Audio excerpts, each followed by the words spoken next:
What did your child do that you weren't allowed to be proud of? My son Max got suspended from school last week, and while I had to act disappointed and ground him, I'm actually kind of proud of what he did. Let me explain. I've been struggling lately with bills. Our rent went up again, and between that and inflation, it's been rough. Max is a smart kid, and I know he notices when I skip meals or when I'm counting pennies at the grocery store. He's always trying to help, but I keep telling him to focus on school and let me handle the adult stuff. I guess I should provide some background about why this hits so hard for me. Last winter was particularly tough. Max had outgrown all his winter clothes, and I couldn't afford new ones. He kept wearing his old jacket that was way too small, telling me it was still fine, even though I could see his wrists sticking out of the sleeves. One day, I found out he'd been staying inside during recess because he was embarrassed about his coat, and other kids had been making comments. That same month, his class was going on a field trip to the Science Museum. It was $30, which we just didn't have. Max told me he didn't want to go anyway, that museums were boring. But I later found out from his friend's mom that he'd been so excited about it weeks before, telling everyone about the robotics exhibit he wanted to see. He only started saying it was boring after I'd stared at that permission slip for too long, trying to figure out how to make it work with our budget. The worst was probably his birthday in January. He'd been begging for these specific sneakers for months. Nothing fancy, just regular Nikes that all the other kids were wearing. His old ones had holes, and he'd been duct taping them together. I promised him I'd save up,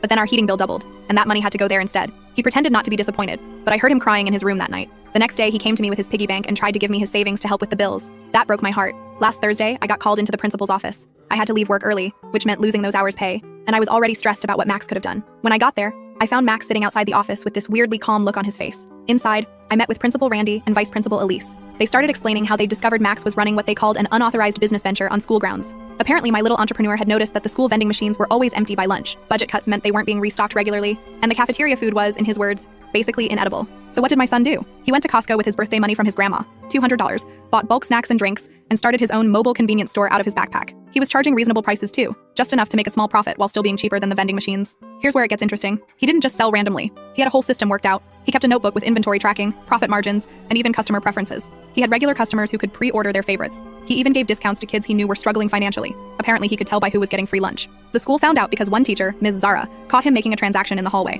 When they searched his locker, they found his inventory, $300 worth of snacks, and his business notebook. The notebook showed he'd made about $400 in profit over 3 weeks. Principal Randy was going on about unauthorized commercial activity and disrupting school operations, but I was sitting there trying not to smile. My 15-year-old son had identified a market need, created a business plan, managed inventory, handled money responsibly, even included social responsibility with his discount system. They suspended him for a week and confiscated his inventory. Officially, I grounded him and gave him a stern talking to about following school rules. But that night, after I thought he'd gone to bed, I found an envelope on my pillow. Inside was $380 with a note that said, "For the bills, Mom. I know things are hard right now. Love, Max." I sat on my bed and cried. Not because I was disappointed, but because my son had turned into this incredibly resourceful, caring young man despite all our struggles. The next morning, I told him I couldn't accept the money and made him promise to follow school rules from now on. But Reddit, here's my confession. I kept $80 of it because we really needed it for the electric bill, and I put the rest in a savings account for him.